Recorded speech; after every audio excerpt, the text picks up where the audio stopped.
welcome to Hybiz News. My name is Suresh Kochatal. We have learned that China is now a no-no. All of us know it. Post the Gulf War, every sector is now taking the Chinese to the cleaners. The government had banned Chinese in the telecom sector and also in the infrastructure sector. Small Indian traders stopped buying from the Chinese. Now the government is seriously looking at how the Chinese central bank works. Because the news is that the Chinese central bank is slowly buying stakes in Indian companies. The finance ministry had put in a clamp earlier, a couple of months ago, to ensure that this doesn't happen on an automatic route. In mid-April, if you remember, inventory alternate disclosures revealed that the People's Bank of China had a holding of over 1% in Indian mortgage finance main lender HDFC. But the Chinese bank additionally holds stakes in a number of differently listed companies. However, these are all beneath the radar, and since they are lower than 1% threshold, restrictions for open disclosure by companies doesn't come in. Among others, PBOC holds a 0.32% stake in the cement sector in the main player Ambuja Cement and 0.43% in Piramal Enterprises, which has a significant presence in the pharma sector. PBOC's holding in HDFC is at a present value of 3,100 crores, while the Piramal Enterprise investment is around rupees 137 crores and the Ambuja investment is around 122 crores. Exactly 2 years ago, the Chinese central bank had obtained the RBI's permission to get the store right here. Two latest studies on Chinese investments in India have warned that a number of funds and funding companies instantly managed or not directly influenced by the authorities have been eyeing stakes in the companies which can be strategically necessary for the economic system. We also seen how the Chinese have invested in companies like Paytm and even Indian e-commerce majors. The question is, where do we stop the Chinese? And that's a worry for the government. A media report said that the hiring activities in June remained muted on a year-on-year basis, but that was expected. But there is an increase that has been registered over the previous month when the nation was in a complete lockdown. Now that the lockdown has been lifted and Unlock 2.0 is on, the Naukri JobSpeak Index for the month of June stood at 1,208, registering an improvement of 33% compared to May when it was at 910. However, on a year-to-year basis, if you look at the entire figure, the hiring activity was still down by about 44%. The Naukri JobSpeak is a monthly index that calculates the record hiring activities based on the job listings on Naukri.com. The report further said that the hiring in hospitality, retail and auto sectors have been the most impacted during the COVID lockdown. Following the nationwide relaxation norms, there has been an uptick in recruitment in these sectors.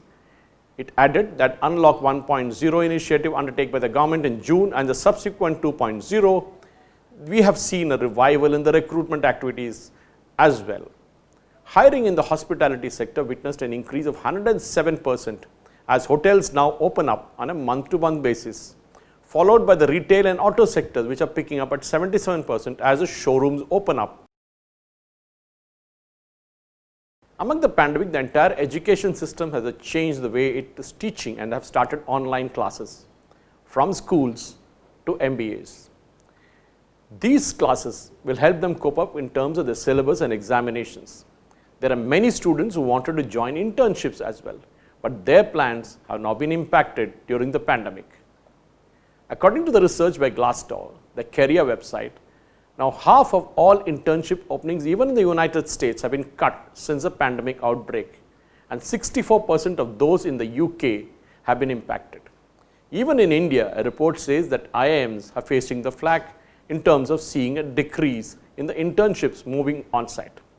Hundreds of companies including Airbnb, FedEx, Gap and Walt Disney have scrapped their summer programs according to the online database. Things are no better in India, and here too, we are seeing a lot of companies taking the online mode. Companies use summer internships as a pipeline for recruiting graduates, while young people benefit from exposure to real working life environment or graduation requirement. More than 1 in every 6 young workers globally have stopped working during the pandemic, according to the International Labour Organization. Some companies are making the internship virtual, mirroring the work from home trend. E-commerce giant Amazon is hiring more than 8,000 interns for its summer program, which is turning into a virtual model.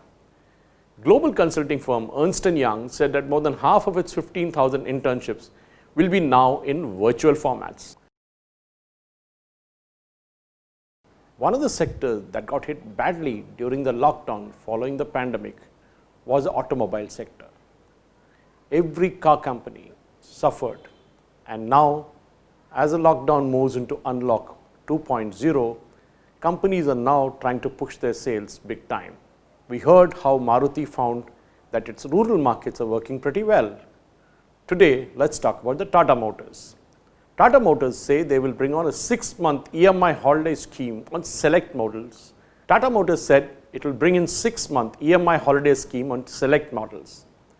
The company said in a statement that it will introduce a financing scheme for Tiago, Nexon and Altroz, under which customers can avail a 6-month EMI holiday. Under the scheme, customers can now make a zero down payment, avail a 6-month EMI holiday, only the interest needs to be serviced every month, and access up to 100% on-road funding for a loan tenure of 5 years. This offer is being made available through a partnership with Karur Vysya Bank to eligible salaried and self-employed persons. Reeling under the impact of the COVID-19, the Mumbai-based auto major saw its domestic sales plummet by 61% to 14,571 units in the April to June quarter, which was the quarter that was impacted most by the lockdown, as against 36,945 units in the corresponding period last year. India is a country of micro, small and medium enterprises, and now we learn that 99% of the businesses in India are in this MSME category. A change in the definition of micro, small and medium enterprises after the lockdown was lifted has turned India into a country of small businesses, as nearly 99% of the entities now fall under the category based on the twin parameters of investment and turnover.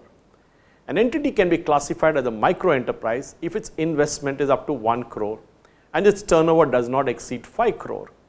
The corresponding figures are rupees 10 crore and 50 crore for small and 50 crore and 250 crore for medium enterprises. Government sources say that the numbers with the GST authority show that 99% of the entities have a turnover that fits into the MSME definition. More than half the businesses registered with the GST network have less than 20 lakh turnover, the earliest registration threshold that has now been changed by the government. And that has brought in a new pack of people and new pack of industries into this definition. It is only now that the MSME ministry has sought to plug the gaps, as it detected that using one Aadhaar number, 5 Udyog Aadhaar numbers could be generated, encouraging businesses to split the units into 5 different entities and claim all the benefits. Thank you for watching.